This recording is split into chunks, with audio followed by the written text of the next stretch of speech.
Les États-Unis affirment avoir capturé le président du Venezuela. Et cette phrase, à elle seule, raconte une rupture historique sans précédent. Ce n'est pas une simple opération militaire de routine. Ce n'est pas une crise diplomatique ordinaire qui se réglera par des communiqués. Ce n'est pas une escalade de plus dans la longue et tragique liste des conflits modernes. C'est un basculement, un séisme, une fin et un commencement. Le 3 janvier 2026 ne ressemble pas à une date comme les autres dans nos calendriers. Il marque l'instant précis où le monde comprend avec une brutalité insoutenable que le droit international ne protège plus personne sur cette planète, qu'il n'a peut-être jamais réellement servi de bouclier à qui que ce soit, et que la puissance brute, débarrassée de ses oripeaux diplomatiques, s'impose désormais au-dessus de toutes les règles, de tous les traités et de toutes les morales. Car ce jour-là, selon les déclarations officielles de Washington et les récits qui inondent nos écrans, une superpuissance a décidé unilatéralement qu'elle pouvait pénétrer dans un pays souverain, bombarder sa capitale historique, frapper ses infrastructures vitales au cœur de la nuit et capturer le chef de l'État en exercice, l'homme qui incarne la nation. Comme on arrête un simple criminel au coin d'une rue sombre. Ce dossier que nous ouvrons aujourd'hui n'est pas un fait divers international. C'est le premier acte d'un nouvel ordre mondial qui se dessine par le fer et par le feu. Si ce travail d'analyse vous aide à décrypter ce qui se joue réellement derrière les images de chaos, si vous voulez comprendre les forces invisibles qui dirigent nos vies, alors likez cette vidéo, abonne-toi à la chaîne pour ne rien manquer des prochaines secousses et surtout, partage-la massivement autour de toi. Parce que lorsqu'on commence à disséquer les structures profondes du pouvoir, lorsqu'on expose les mécanismes que les puissants préfèrent garder dans l'ombre, lorsqu'on propose des récits qui dérangent le confort du prêt-à-penser, l'algorithme devient soudainement très silencieux. Il est un peu plus de 4 heures du matin, Caracas, la ville aux 1000 contrastes, dort encore sous la chaleur tropicale. Puis, en une fraction de seconde, le ciel s'illumine d'une lueur apocalyptique. Des explosions sourdes et violentes déchirent le silence de la nuit. Des vibrations d'une intensité inouïe secouent les immeubles, réveillant les enfants en pleurs.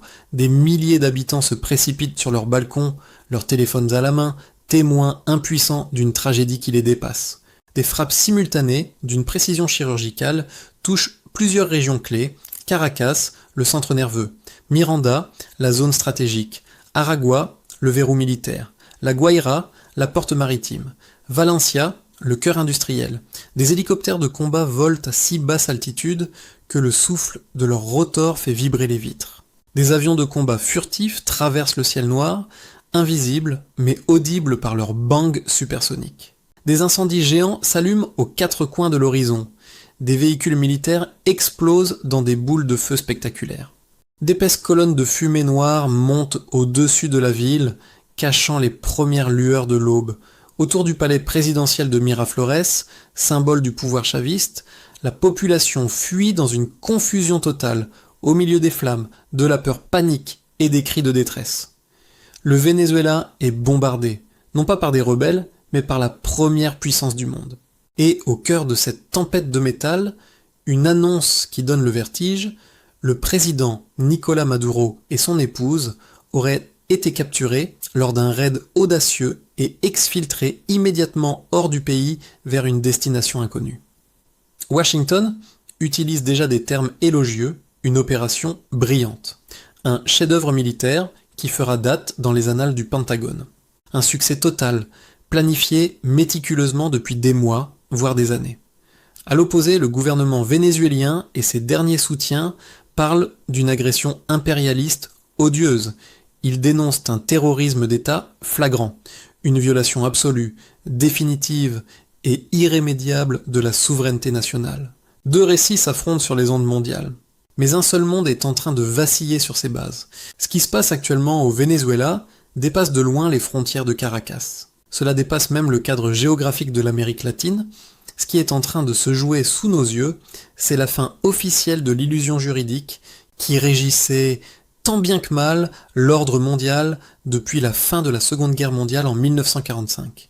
C'est l'effondrement de la fiction d'un monde gouverné par des règles écrites, ce monde où les frontières étaient supposées d'être sacrées, où la souveraineté d'un État, même petit, était censé être protégé par la Charte des Nations Unies, où le droit international devait être le dernier rempart contre la loi du plus fort. Ce 3 janvier 2026, le masque est tombé et le visage de la puissance est apparu sans phare.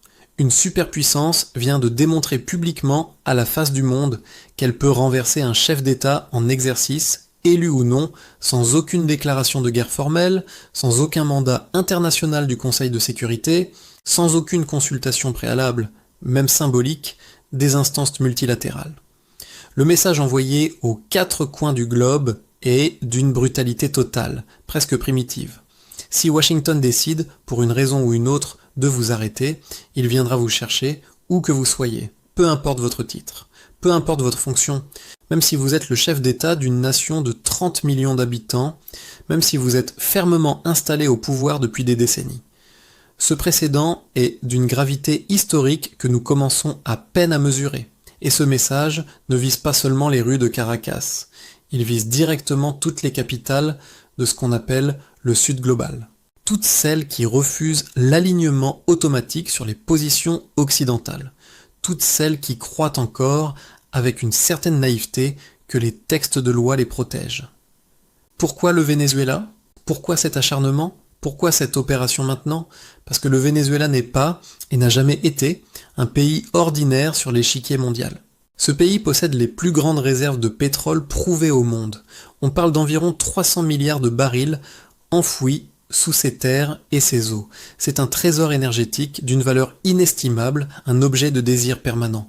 Dans un monde secoué par une crise énergétique qui ne finit plus, par les répercussions de la guerre en Ukraine qui a redessiné les flux, par la rivalité systémique entre les États-Unis et la Chine pour l'hégémonie, par la fragmentation accélérée des anciennes alliances coloniales, le contrôle direct ou indirect de l'énergie est redevenu l'instrument central de la puissance.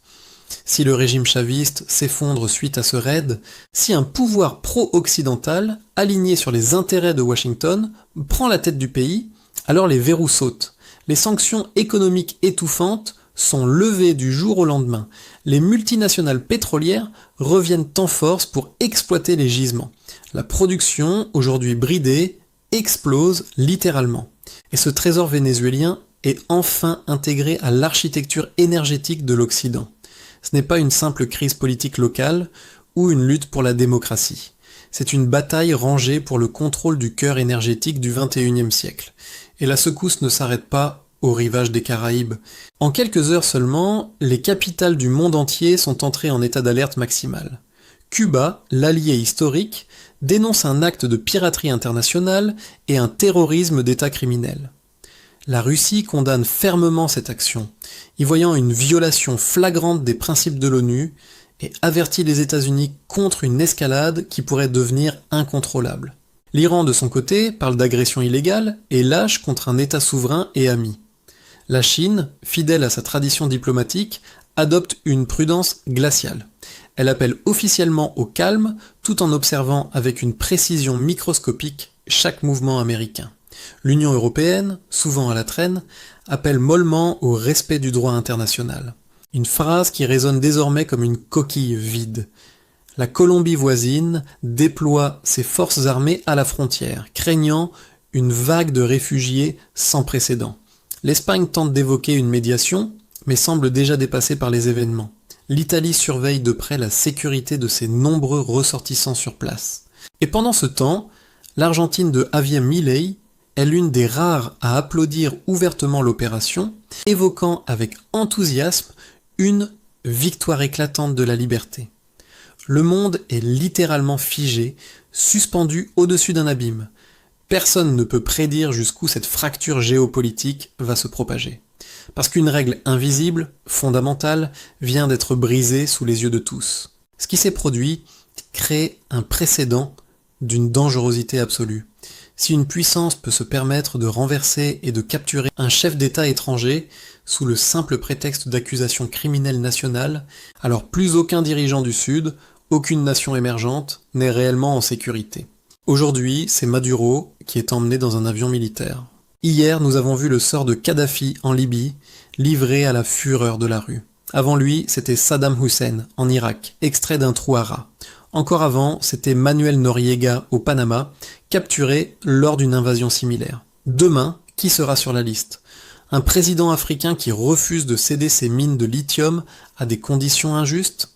Un gouvernement asiatique qui décide de mener une politique monétaire trop souveraine? Un État latino-américain qui choisit de nationaliser ses ressources stratégiques? Le monde vient de comprendre, dans un éclair de lucidité tragique, que la fonction présidentielle n'est plus un sanctuaire. Elle ne protège plus personne. Une machine de guerre en mouvement. Ce scénario que nous voyons se dérouler n'est pas le fruit d'une improvisation de dernière minute. Il est le produit d'une montée en tension longue, froide et méthodique.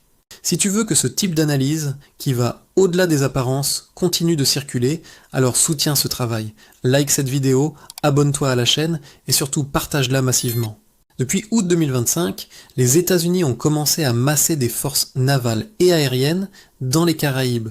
Ils ont multiplié les pressions diplomatiques, les ultimatums et les menaces directes. Ils ont durci les sanctions jusqu'à l'asphyxie totale de l'économie vénézuélienne. Ils ont multiplié les démonstrations navales provocatrices juste à la limite des eaux territoriales. Un porte-avions américain, symbole de la projection de force, s'était positionné ostensiblement au large. Des frappes ciblées avaient déjà commencé à détruire des navires de la marine vénézuélienne.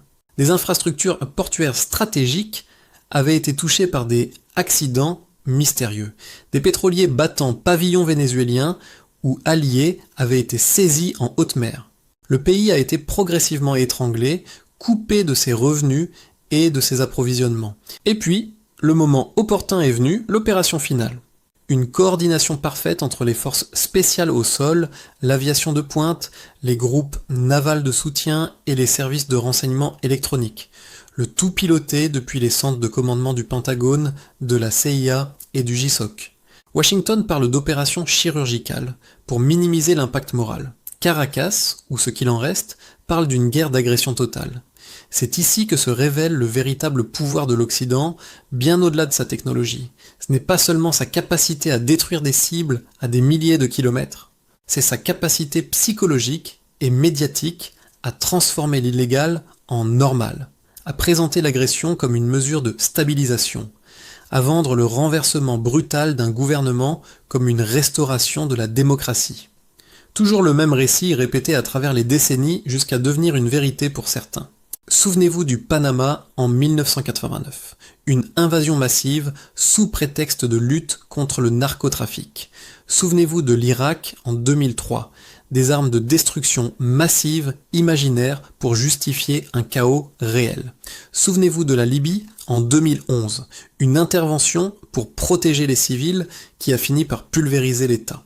Afghanistan, Syrie, Kosovo, la liste est longue. Et les méthodes sont identiques. À chaque fois, le même mécanisme est à l'œuvre. On frappe avec une force écrasante. Puis, on explique au monde entier pourquoi c'était la seule solution possible. Enfin, on impose son propre récit, sa propre version de l'histoire, par le biais des grands médias. Et pendant que le monde débat de la légalité ou de l'éthique de l'action, la nouvelle réalité politique et militaire est déjà installée sur le terrain. Car le cœur réel de cette crise, nous y revenons toujours, est énergétique. Le Venezuela ne produit aujourd'hui qu'à peine 1,1 million de barils par jour, une ombre de son passé. Ses infrastructures sont délabrées par le manque d'investissement et les sabotages. Ses exportations sont entravées par les blocus et les saisies. Son économie est littéralement étranglée par les circuits financiers internationaux. Mais si le verrou chaviste saute définitivement, si un pouvoir docile s'installe au palais de Miraflores, les sanctions s'évaporent en un instant. Les capitaux étrangers inondent le pays pour reconstruire les puits. La production peut tripler ou quadrupler en quelques années seulement. Le pays devient alors une immense plateforme pétrolière ouverte aux quatre vents des multinationales. Ce qui se joue, c'est l'intégration forcée, par la baïonnette et le missile, d'un trésor énergétique vital dans l'architecture de domination occidentale. La leçon pour le Sud global, ce dossier concerne directement l'Afrique, l'Asie et toute l'Amérique latine, car la leçon qui sort des décombres de Caracas est d'une clarté effrayante pour tous.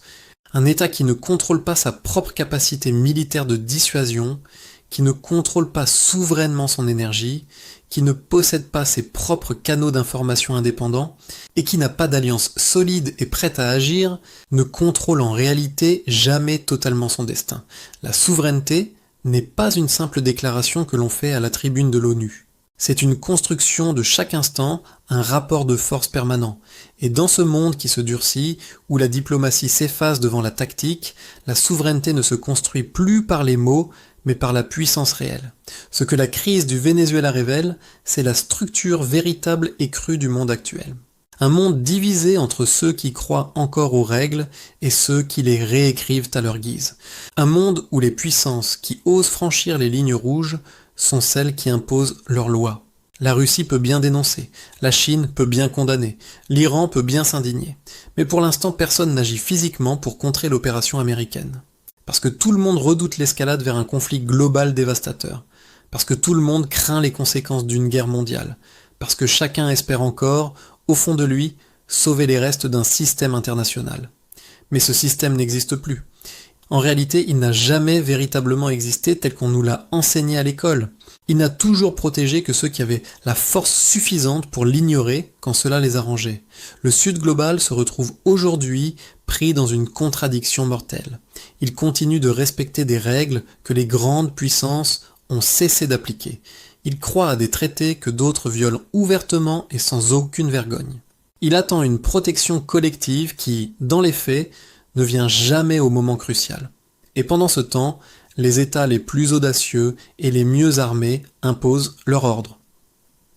Le Venezuela est aujourd'hui le symbole tragique de cette fracture entre le droit et la force. Quand la loi de la jungle devient la norme universelle, il ne reste plus de place pour la justice, pour l'équilibre ou pour la sécurité des petits. Il ne reste que la puissance, brute, nue et arrogante. Et dans ce monde sans boussole, la vraie question qui se pose à chaque dirigeant est qui est prêt à aller le plus loin dans la violence et l'intimidation? Pour l'instant, la réponse venue de Washington est sans équivoque. Le Venezuela n'est pas un accident de l'histoire. C'est un avertissement solennel. Un message envoyé à tous les États qui pensent encore que la souveraineté est un acquis.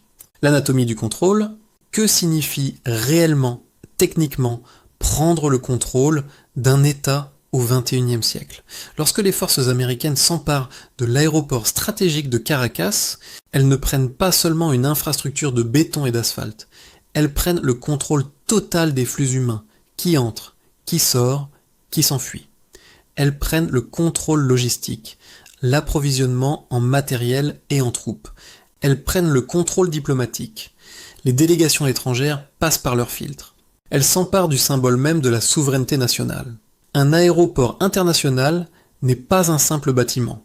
C'est la porte d'entrée d'une nation. La question est alors d'une simplicité désarmante. Un État peut-il encore se prétendre souverain lorsqu'une puissance étrangère contrôle ses portes? Où commence et où s'arrête réellement la souveraineté d'un pays? Si une puissance étrangère peut, en quelques heures, sécuriser les aéroports et les ports, entourer les ministères régaliens de ses blindés, orienter la future transition politique selon ses propres critères, imposer un calendrier économique de privatisation massive, alors la souveraineté n'est plus qu'une notion décorative, conditionnelle et fragile. Et la question suivante est encore plus troublante: qui gouverne réellement lorsque la puissance de feu change de camp? Lorsqu'un gouvernement s'effondre sous une pression militaire extérieure, qui prend les décisions fondamentales pour le peuple dans les semaines qui suivent? Est-ce le gouvernement de transition locale, souvent composé de figures revenues d'exil? Ce sont-elles les institutions nationales qui tentent de survivre au milieu des ruines?